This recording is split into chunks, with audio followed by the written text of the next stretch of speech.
صلى الله عليك يا مولاه يا أبا عبد الله وعلى الأرواح التي حلت بفنائك. عليك مني جميعا سلام الله أبدا ما بقيت، وبقي الليل والنهار، ولا جعله الله آخر العهد مني لزيارتكم. السلام على الحسين وعلى علي بن الحسين وعلى أولاد الحسين وعلى أصحاب الحسين. اللهم لعن أول ظالم ظلم حق محمد وآل محمد، وآخر تابعا له على ذلك. اللهم لعن العصابة التي جاهدت الحسين عليه السلام وشايعت وبايعت وتابعت على قتله. اللهم لعنهم جميعا. أما بعد، فقد قال إمامنا السجاد عليه الصلاة والسلام: محمد وآل محمد. أقاد ظليلا في دمشق كأنني من الزنج غاب عنه نصير.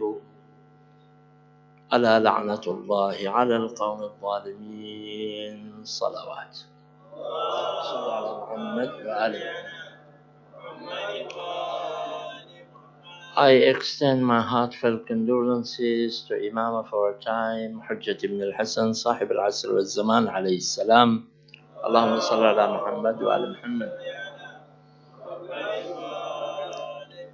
On the Shahadat of his grandfather, Imam Zainul Aabideen, alayhi afdal as-salati was-salam. Allahumma salli ala Muhammad wa ala Muhammad. And I extend my condolences to the mu'mineen and mu'minat gathered here and worldwide. And I pray to Almighty Allah to grant us the ziyarat of Jannat al-Baqi, ziyarat of Ahl al-Bayt in this world, and their shafa'ah in the hereafter. And may He hasten the reappearance of Hujjat ibn al-Hasan, Sahib al-Asr wal-Zaman alayhi salam. Allahumma salli ala Muhammad wa ali Muhammad. واجعلنا من أعوانه وأنصاره وشيعته ومحبيه والثائرين تحت لوائه والمستشهدين بين يديه برحمتك يا أرحم الراحمين. وصلى الله على محمد وآله الطيبين الطاهرين. اللهم صل على محمد.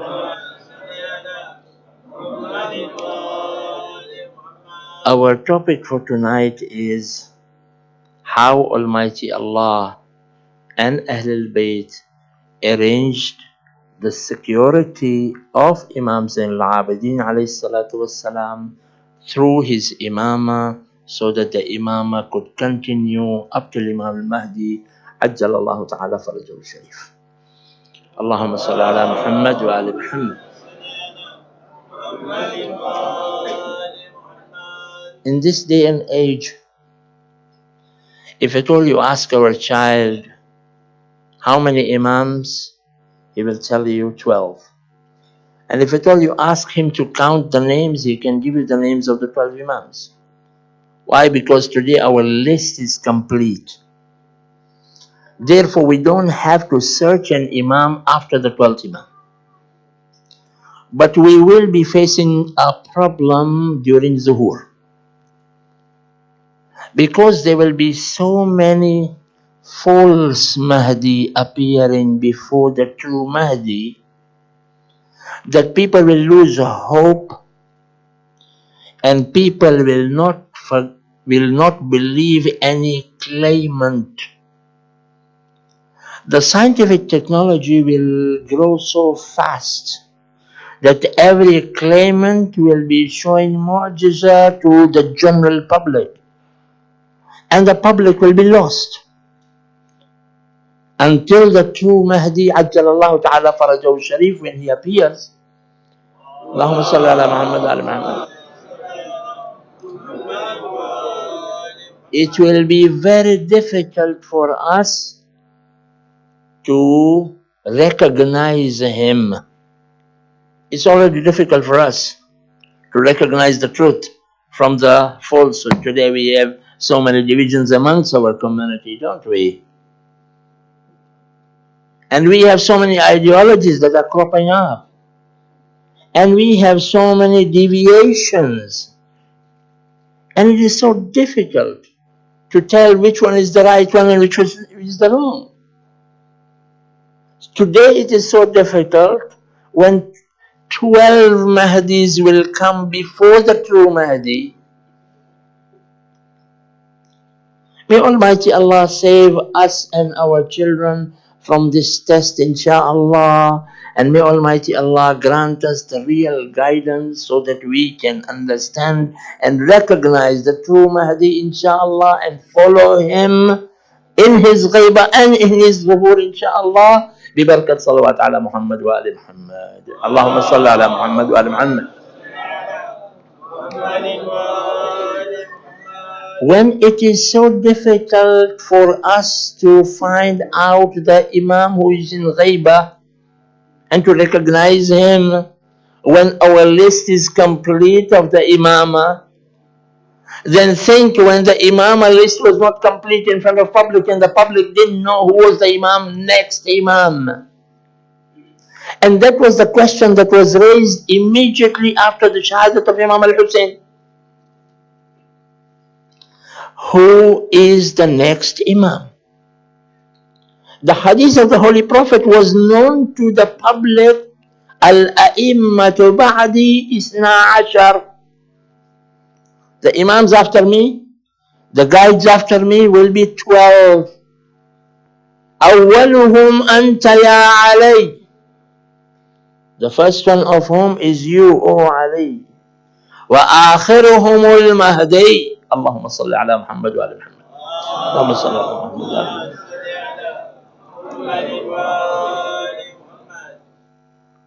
So the people knew that there would be 12. There are, up till now, there are 9 ahadith in Ahl Sunnah books in which the Holy Prophet was asked the names of the successors and he has mentioned the names of the 12 Imams. By name, by kunya, and by titles. So there are 3 kinds of ahadith. But the general public at that time did not know who was the Imam after Imam al-Husayn. Now, one of the signs of recognizing the successor of an Imam was that the previous Imam or the previous guide should point out or should select or should show his successor to the public. Or he should declare, the previous Imam should declare who is the Imam after him. Say for example the Holy Prophet Muhammad sallallahu alayhi wa alayhi wa sallam. Allahumma salli ala Muhammad wa ala Muhammad. On the day of Ghadir, he openly and publicly declared the imamat and the succession of Amir al-Mu'minin. To the extent that he took the bay'ah and oath of allegiance from 125,000 Hujjaj who were there in Ghadir. Not only did he take the bay'ah from the people, from the men, for Amir al-Mu'minin's succession, the Holy Prophet took the bay'ah for Amir al-Mu'minin from the ladies, even from the Ummahatul Mu'minin who were in the tents at that time in Ghadir with the Holy Prophet. So everyone had done bay'ah of Amir al-Mu'minin on the day of Ghadir. It was an open declaration. Imamat of Imam al-Hasan was declared by the Holy Prophet himself. And so was the Imamat of Imam al-Husayn. Al-Hasan wal-Husayn Sayyida Shababi Ahli al-Jannah wa abuhuma khayrun minhuma. And their father is better than these two. The Imamat up till Imam al-Husayn was declared by the Holy Prophet himself. And then there were some tabarrukat.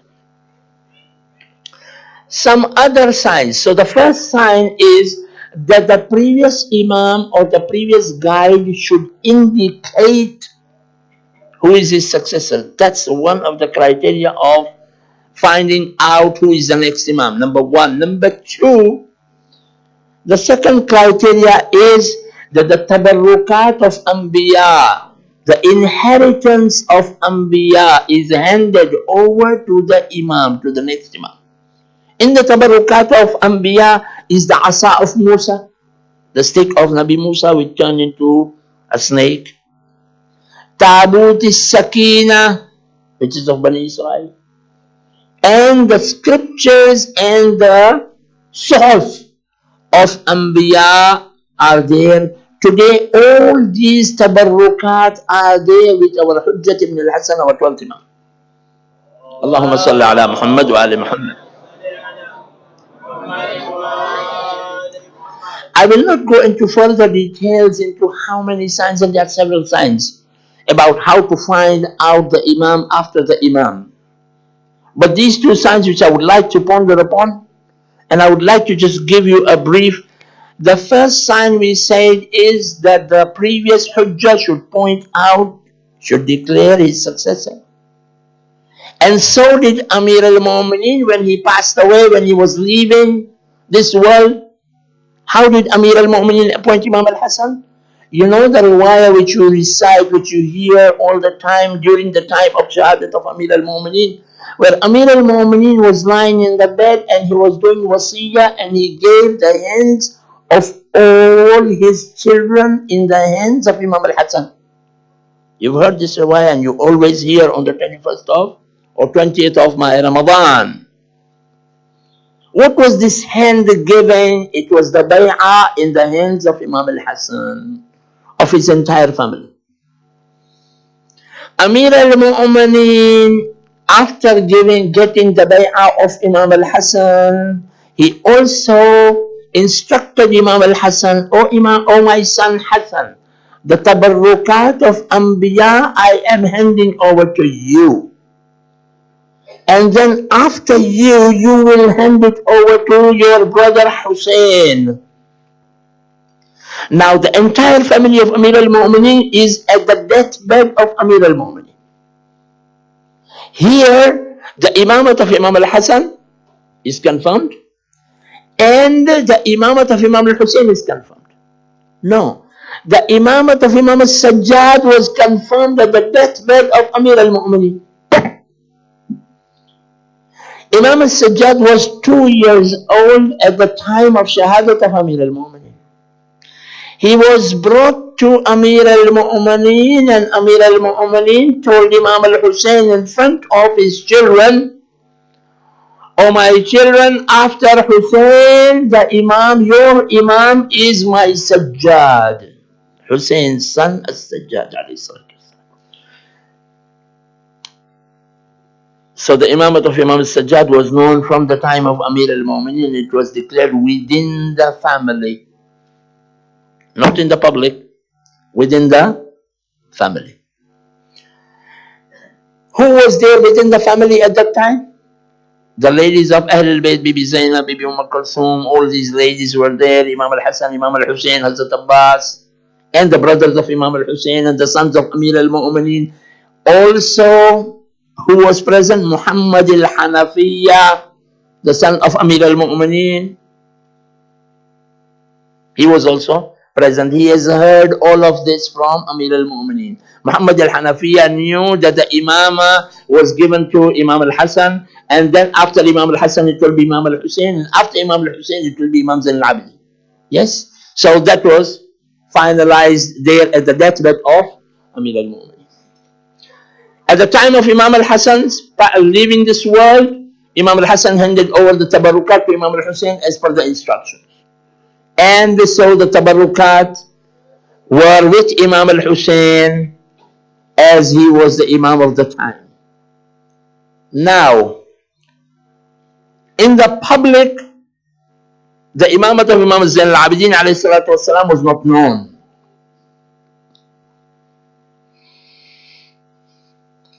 Imam Zainul Aabideen alayhi salatu wasalam would be a captive, and he would have to go to Sham and Kufa, where if at all his imama was known to the public, then Yazid and Ibn Ziyad would take an opportunity, and they would not miss the opportunity to annihilate him and kill him. They had tried several times to kill Imam al-Sajjad in Kufa as well as in Sham, and Bibi Zainab protected him. Why? How did it happen? How? Just by protection of Bibi Zainab salamullahi alayha. There was another protection that was arranged by Ahl al-Bayt alayhim salatu wassalam, so that Imam al-Sajjad's imama is secure. The imama was not being made secure because it was a position. No. Because it was a position of Imam al-Sajjad, and because it was a fadila for Ahl al-Bayt. That is the reason Ahl al-Bayt alayhim salatu wasalam protected the imama. No. They protected the imama so that the ummah can be guided and the humanity can be guided to the right path, so that they can be entitled to salvation in this world and the next. I hope I've not bored you, have I? If I have not bored you, then please recite one loud salawat ala Muhammad wa ali Muhammad. Allahumma salli ala Muhammad wa ali Muhammad.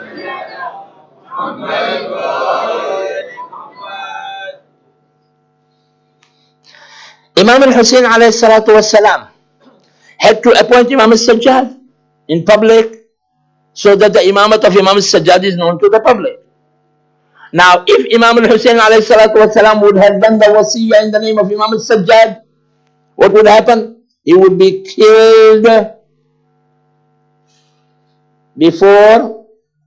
immediately after assuming the imamah.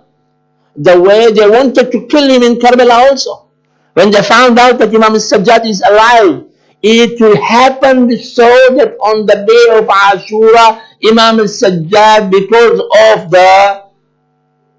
Allah's mercy, he was ill on that day.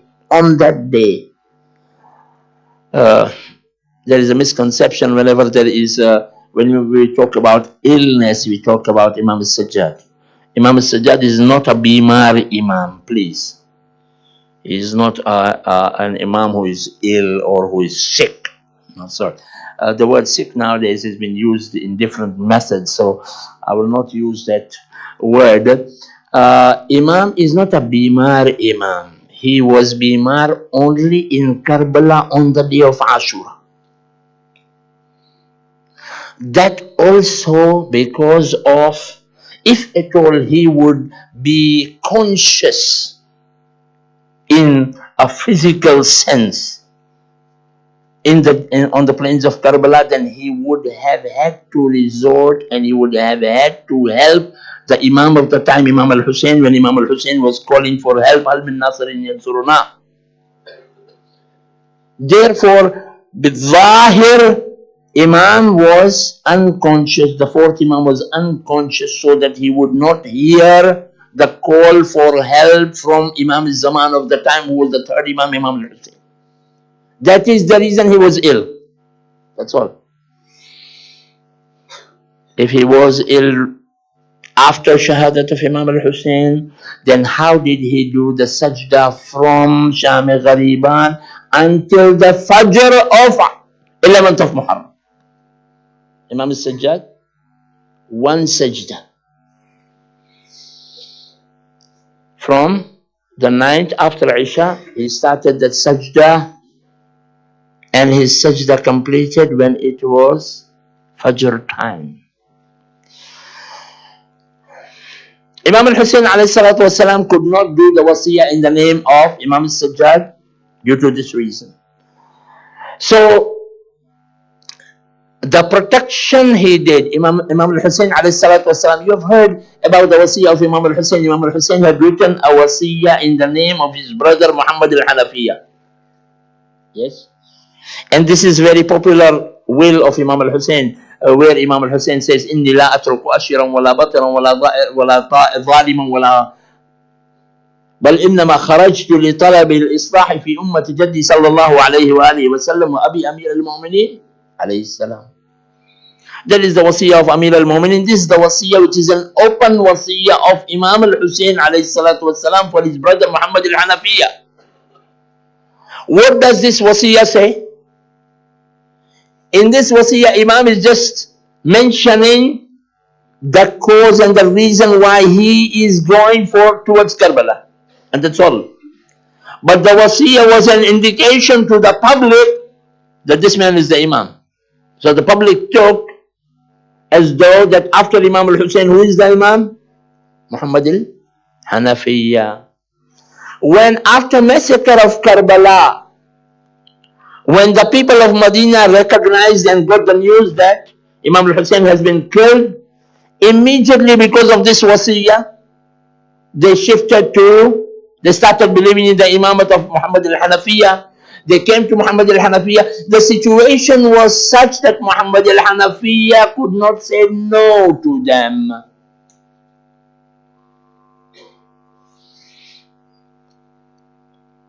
So Muhammad al-Hanafiya was untold and undeclared. He was known Imam in Medina already after the Shahadat of Imam al-Husayn. Why? Because there was no surviving, because of two reasons. Number one, because Imam al-Husayn had given him a public wasiyah, a will he had written in the name of Muhammad al-Hanafiya. Number one. Number two, because there was no surviving person in Ahl al-Bayt who was so pious than Muhammad al-Hanafiya.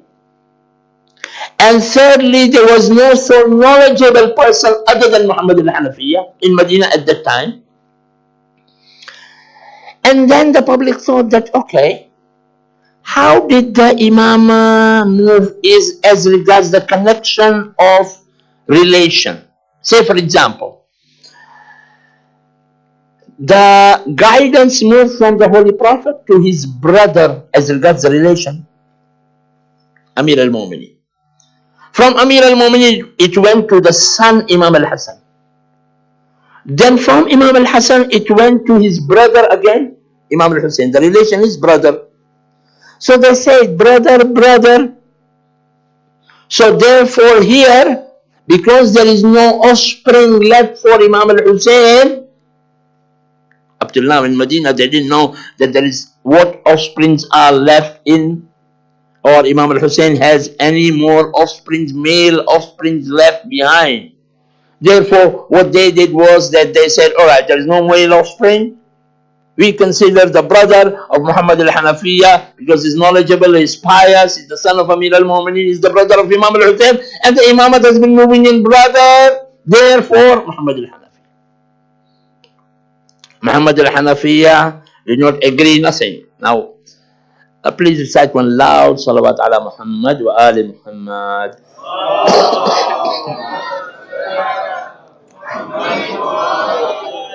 The history is normally a little boring, but then it's a bit quiet, I know. But this is the Shahadat night, and I need to bring out how Imam al-Sajjad alayhi salatu wasalam was kept secure. Now, because after Shahadat of Imam al-Husayn, in Medina, the declaration of Imamat was of Muhammad al-Hanafiya. Now, let me remind you one more thing. And that is the interesting twist. The interesting twist is that Imam al-Husayn alayhi salatu wasalam did not leave one wasiyah. He has left two wasiyah. One wasiyah he has done, one will he has written in the name of Muhammad al-Hanafiya, his brother, his stepbrother. And second will Imam al-Husayn has written in the name of Abdullah ibn Ja'far. Abdullah ibn Ja'far, the husband of Bibi Zainul, in Mecca. So there are two wills of Imam al-Husayn. You see where Imam al-Husayn also was covering the things. Now when Imam al-Husayn was leaving Mecca, when he was leaving Medina, Imam al-Husayn, when he was departing from Medina, we said that there are two signs of Imam. First, if it all is declared by the previous Imam, number one. Number two, the tabarrukat of Anbiya have to reach the next Imam. Now, you know and I know and you have read in history and you've heard several times that in Karbala, the tents of Imam al-Husayn were looted. If Imam al-Husayn would have carried these tabarukat to Karbala, what would happen? They would fall in the hands of the enemies. Therefore, these tabarukat, Imam al-Husayn did not carry these tabarukat from Medina. Then where did he leave these tabarukat? He left these tabarukat with Salama. And he said, "Oh my grandmother Salama, whoever claims this tabarukat after my passing away and after my leaving this world, he is the hujjah of the time, hand it over to him."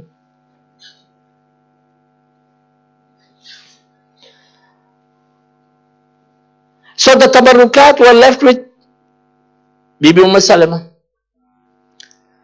Imamat of the public had declared the Imamat of Muhammad al-Hanafiyyah in Medina. Therefore, Yazid and his forces, they knew that there is no Imam amongst the prisoners of Ahl al-Bayt. Therefore, Imam al-Sajjad was secure up till he reached Medina when he was released from the prison of Yazid from Sham. I have analyzed too much, but I will just close it up, inshallah. If you recite one loud salawat ala Muhammad wa ali Muhammad. Allahumma salli ala Muhammad wa ali Muhammad. Muhammad al-Hanafi, when Imam Sajjad was released and he came back to Medina, Imam Sajjad immediately went to Bibi Salama and he asked for tabarrukat.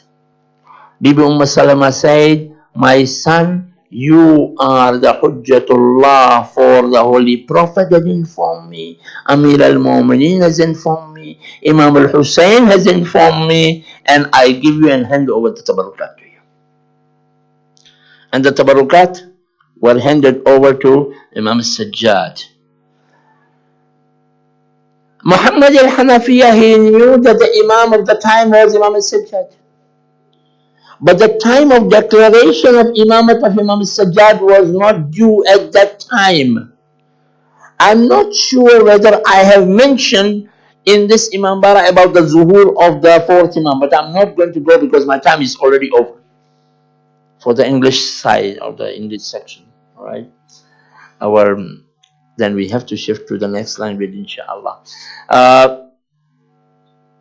So I will not talk about the zuhur. There was a time of zuhur, and just to indicate and just to remind you, when Hajar al-Aswad proved the imamat of Imam al-Sajjad alayhi salatu wasalam, I will not go into the details. That was the time of zuhur. And before that, Imam al-Sajjad alayhi salatu wasalam was maintaining a low profile in Medina, so much so that the only people who believed in the imamat of Imam al-Sajjad in the time of ghaiba of Imam al-Sajjad were 5. How many? 5 only. That is, only 5 people from the public knew the right Imam. The rest were following Muhammad al-Hanafiyyah. You see how difficult it was to find an Imam after an Imam? Allahu Akbar. One of the person who was one of the greatest poets, you have heard, Sayyid Himyari. Sayyid Himyari was one of the greatest poets. He also believed in Imamat of Muhammad al-Hanafiyyah. He has mentioned poems in praise of Muhammad al-Hanafiyyah. And then after the zuhur of the fourth Imam, the same Sayyid al-Himyari, he says, "I thank Almighty Allah that He has granted me a long life so that I could find the right Imam in my lifetime. For whoever does not find the true Imam, he is lost. من مات ولم يعرف إمام زمانه مات ميتة جاهلية. This was Sayyid Himyari. سید حمیری کی مثال یہ ہے کہ یہ چھٹے امام کے زمانے تک زندہ تھا سید حمیری. اس کا انتقال جب ہونے لگا، اچھا یہ بنو امیہ کی دربار میں شاعری کیا کرتا تھا، ان کی تعریفیں کیا کرتا تھا. اب ظاہر ہے جب ایلیٹ لوگوں میں اور شرابی لوگوں میں اور ایسی جگہوں پر آدمی ہوتا ہے تو پھر اس میں ہوتا یہ ہے کہ کچھ تقاضات کی وجہ سے سید حمیری was also wine bibber، یعنی وہ شراب بھی کبھی نوش کر لیتا تھا. مگر چاہنے والا اہل بیت کا تھا سخت، اور جہاں پر بھی وقت آتا تھا وہاں پر وہ اہل بیت کی مدح میں. آپ کو پتا ہے نا، چاہنے والا گنہگار جتنا بھی ہو، مگر جب اہل بیت کا حق کی بات آتی ہے وہاں پر پھر اس کے بعد جان کی بازی لگا دیتا ہے. سید حمیری نے اتنی اہل بیت کی مدح کی ہے بنو امیہ کے دربار میں، جس بنو امیہ کے دربار کے اندر شیعہ کا نام سن کے، مومن کا نام سن کے، علی کا نام سن کے قتل کر دیا جاتا تھا. وہاں پر سید حمیری نے چھٹے امام کے زمانے تک مدح آل محمد، وہ بھی دشمن کے دربار میں، دشمن کے سامنے، دشمن کے منہ پر، اور وہ بھی خلیفہ بنو امیہ کے پہلو میں بیٹھ کر اسے ایسی تعریف کی ہے. اچھا اب ظاہر ہے کہ جب اہل بیت کی تعریف کرے گا تو دوسرے جو ہیں، جو ان کے منہ اتر جائیں گے، جن کے دل میں بغض ہے ان کو تو اچھا نہ لگے گا. لہذا بہت سارے، اب سید حمیری کی پوزیشن ایسی تھی، he was the greatest poet, well known، اس کی عزت دربار کے اندر بہت زیادہ تھی. لہذا یہ جو چاپلوس تھے وہ لوگ کچھ کر نہیں سکتے تھے، حالانکہ جانتے تھے اہل بیت کا چاہنے والا جو اسے کچھ کر نہیں سکتے تھے. دربار کو بھی اس کی ضرورت تھی، لہذا وہ بھی اسے کچھ نہیں کرتے تھے، ورنہ وہ مدح میں شعر نہیں کہتا تھا، اس کی اور شاعری میں اس کے بغیر تو لطف نہیں آتا تھا. لہذا اب لطف نہ آئے تو پھر ان کا دربار بالکل خراب، ان کا پروگرام خراب ہو جاتا تھا. سید حمیری کا ہونا بہت ضروری تھا. اب سید حمیری ہو تو پبلک بھری ہوئی ہو، اور سید حمیری کا ذکر اعلان نہ ہو تو دربار خالی، ان کے سارے پروگرام بیکار ہو جاتے تھے. اب سید حمیری اس کے اندر بیٹھ کر اہل بیت کی امامت ڈال دیتا تھا. تو اب جو جلنے والے تھے وہ جلتے تھے، بڑی بڑی پوزیشن پہ تھے، کوئی جج تھا، کوئی کیا تھا، مگر دل میں بغض اہل بیت تھا. اب سید حمیری کا آخری وقت آ گیا، تو سید حمیری جب آخری وقت آیا ہے تو ان پر غشی طاری ہو گئی. سید حمیری بہت ہینسم تھا، بہت ہینسم، بہت حسین. اچانک جب بے ہوش ہوئے نا آخری وقت میں، تو سید حمیری کے پیشانی پر ایک سیاہ نقطہ، ڈارک بلیک، چارکول بلیک نقطہ پیدا ہوا اور پھیلا یہاں تک کہ پورا چہرہ ڈارک بلیک، چارکول بلیک ہو گیا. تو اب جب ان کا انتقال ہو رہا تھا نا، تو یہ سب جلو، سب دربار کے سب آئے تھے، پوزیشن والے سب، کہ سید حمیری کی آخری وقت ہے، ذرا سا اس کو. جب انہوں نے دیکھا کہ اہل بیت کے چاہنے والے کا چہرہ خاک یعنی کالا ہو گیا، تو ایک دوسرے کو کونی لگا کے کہتے تھے، دیکھا، look at this، دیکھو کیا حالت ہو رہی. اب یہ بات چل رہی تھی کہ پیشانی پر ایک سفید نقطہ سید حمیری کی پیشانی پر نظر آیا، وہ پھیلا یہاں تک کہ اس کا حسن دوبالا ہو گیا، پورا چہرہ نورانی ہو گیا. اور اب وہ غش سے آنکھ کھولی سید حمیری نے اپنے آخری وقت میں. اور اس نے شاعری کہنا شروع کر دی. کہتا ہے کون کہتا ہے کہ علی ابن ابی طالب کی محبت کام نہیں آتی. اگر کوئی مجھ سے پوچھے تو مجھ گنہگار کی بخشش علی نے کروائی ہے. صلوات بھیجے محمد و آل محمد پر. اللہم صلی علی محمد و آل محمد. اس کے بعد سید ہمیری کا یہ سید ہمیری. خیر یہ سید ہمیری کچھ عرصے تک کس کی امامت کو مان رہا تھا؟ محمد حنفیہ کی. جب اس کو امام سجاد کا پتہ چلا تو اس نے امام سجاد کی امامت اور پھر اس کے بعد امام باقر اور امام صادق کی امامت تک اس نے مانا ہے اور یہیں پر اس کا انتقال ہو گیا. تو کہنے کا مطلب یہ ہے میرے عزیز دوستو، امام سجاد علیہ السلام کی امامت اس طریقے سے غیبت میں امام رہے ہیں اور اس طریقے سے تبرکات ان کے ہاتھ تک پہنچے ہیں اور اس طریقے سے امامت آپ کی ظاہر ہوئی ہے. بس میرے عزیز دوستو، مجلس آج ہی تمام اور آپ کی زحمت بھی تمام. مگر کربلا کے واقعے کے بعد امام سجاد 35 سال 35 ایئرز تک زندہ رہے. مگر 35 ایئرز میں آپ کو کبھی چین نہ آیا، اس لیے کہ جب بھی کھانا سامنے آتا تھا تو رو دیتے تھے، اور جب بھی پانی نظر آتا تھا تو کربلا کے پیاسے یاد آتے.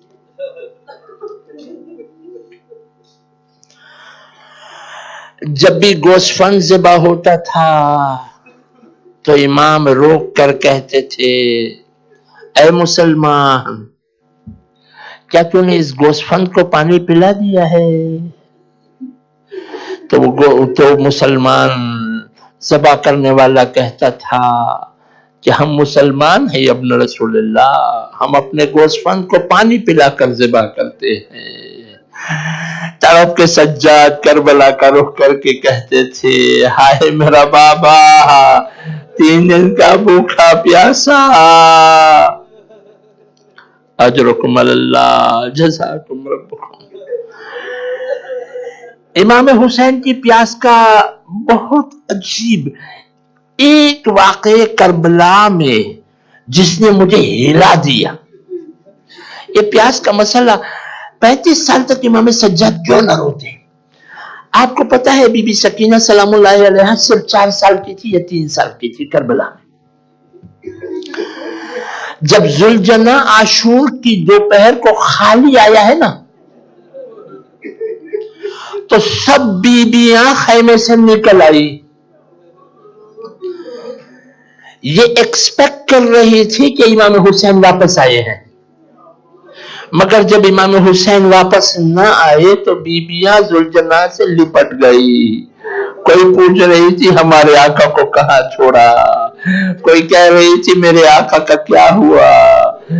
مگر سکینہ نے ایک عجیب جملہ کہا. سکینہ نے ذوالجناح کے باہیں میں گلے میں باہیں ڈال دی اور باہیں ڈال کر کہا ذوالجناح میں نہ پوچھوں گی کہ تو نے میرے بابا کو کہاں چھوڑا، میں نہ پوچھوں گی کہ میرا بابا کا کیا ہوا، میں بالکل نہ پوچھوں گی کہ کیسا میرا بابا ذبح ہوا. میں ایک سوال کا جواب دے دے. کہا وہ کیا؟ بتا میرے بابا کو پانی ملا یا پیاسا ذبح کر دیا گیا؟ ذوالجناح یہ سن کر زمین پر پیر مار کے کہتا تھا الظلیمہ الظلیمہ، اے سکینہ تیرا بابا پیاسا ہی مارا گیا. یہی وجہ تھی کہ امام سجاد کے سامنے پانی آتا تھا جب چھوٹی سکینہ بھی حسین کی پیاس کو نہ بلا سکی، امام سجاد کیسے بلاتے؟ اجرکم اللہ. ہمیشہ جب بھی کوئی پوچھتا کہ آقا آپ پر کہاں مصیبت زیادہ پڑی تو امام سجاد کہتے تھے الشام الشام الشام. کوئی پوچھتا تھا کیا ہوا شام میں کہ ایک مرثیہ پڑھتے تھے امام سجاد، اقاد ذلیلا فی دمشق کاننی من الزنج غاب عنہ نصیر، ایسے ہمیں ذلیل کیا گیا ہے دمشق کے اندر جیسے ان غلاموں کو کہ جن کا کوئی امیر نہ ہو، جن کا کوئی سرپرست نہ ہو۔ امام سجاد علیہ السلام کی حالت اس طریقے سے آپ سمجھ لیجئے میرے عزیزو، اگر ایک آدمی پر مصیبت پڑے تو آدمی برداشت کر سکتا ہے، مگر اگر بچوں پر مصیبت پڑے تو برداشت نہیں ہوتی، اور اگر گھر کی عورتوں پر مصیبت پڑے تو برداشت نہ ہوگی۔ جب بیویوں کے کوڑے لگتے تھے بازار میں، دربار میں، یہ سب مڑ کے سجاد کو دیکھتے تھے، سجاد کی حالت سے ان بیویوں کو سامنے دیکھ سکتے تھے۔ مگر ایک بات ضرور ہے جو مورخین نے لکھی ہے، آپ نے اہل منبر سے سنا ہوگا کہ جب بھی بازار میں جانے کا وقت ہوتا تھا، جب بھی ہجوم زیادہ ہوتا تھا تو لوگوں نے سر حسین کی طرف نگاہ کیا تو دیکھا امام حسین کے سر کی آنکھیں بند ہیں، مگر ہائے سجاد ایسے منظر سے آنکھیں تو بند نہیں کر سکتے تھے، اس لیے کہ کبھی سکینہ پہ تماچے لگتے تھے تو کبھی کوڑے بی بی عمر باپ کو لگتے تھے، یہ بی بی امر کے سجاد کو دیکھتی تھی، سجاد کا سال لوئی تھی۔ اجرکم اللہ، امام سجاد برداشت کر رہے تھے، صبر کر رہے تھے، ان واقعات کو کبھی نہ بلا سکے۔ بس ایک وقت وہ بھی آیا جو کہ بابا کو رونے والا تھا، اس کو بھی زہر دے دیا گیا، اور وہ آج کی رات کو زہر پہنچ گیا، امام کے بدن میں سرایت کر گیا۔ امام کی آخری وقت پانچویں امام موجود تھے، چوتھے امام نے پانچویں امام کو وصیتیں کی، میرے بعد آپ مجھے غسل دینا، میرے بعد آپ مجھے کفن دینا، میرے بعد آپ مجھے میرا جنازہ پڑھنا، میرے بیٹے مجھے امام حسن کے پہلو میں دفن کر دینا جنت البقیع میں، جب میں اس دنیا سے چلا جاؤں گا لوگ آئیں گے میرا جنازہ اٹھانے کے لیے، اے میرے بیٹے مجھے امام حسن کے پہلو میں دفن کر دینا۔ میں آخری وقت میں امام سجاد علیہ السلام زہر کی وجہ سے تڑپ رہے تھے، مگر ان کی اولاد ان کے سرہانے موجود تھی، بڑے خوش قسمت تھے۔ امام سجاد بڑے مظلوم ہیں مگر بڑے خوش قسمت تھے، آخری وقت میں امام سجاد کو آنسو آ رہے تھے، رو رہے تھے، کہہ رہے تھے میں اتنا خوش قسمت ہوں، میری اولاد میرے سرہانے آخری وقت ہے، ہائے میرا بابا حسین آخری وقت میں کوئی نہ تھا، تلے زینبیہ پر بہن پڑی تھی، اپنے بھائی کی شہادت دیکھ رہی تھی۔ امام سجاد علیہ السلام کی مکمل زندگی تمام ہوئی، آپ کی روح قفس عنصری سے پرواز کر گئی، بچوں میں رونے کی شور برپا ہو گیا، مدینے میں اعلان ہو گیا، مدینے والے سب جمع ہو گئے امام سجاد کا جنازہ اٹھانے کے لیے۔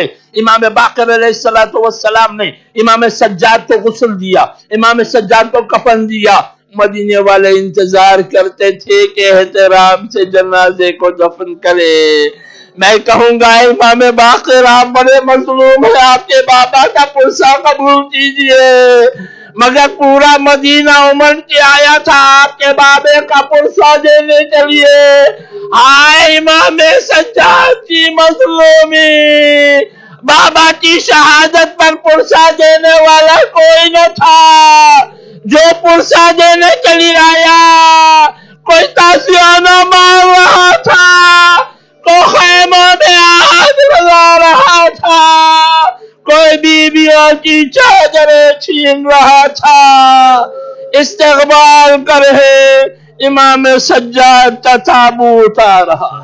سجاد سے رونے کا سبب پوچھ رہا ہے، جو شام میں گزری ہے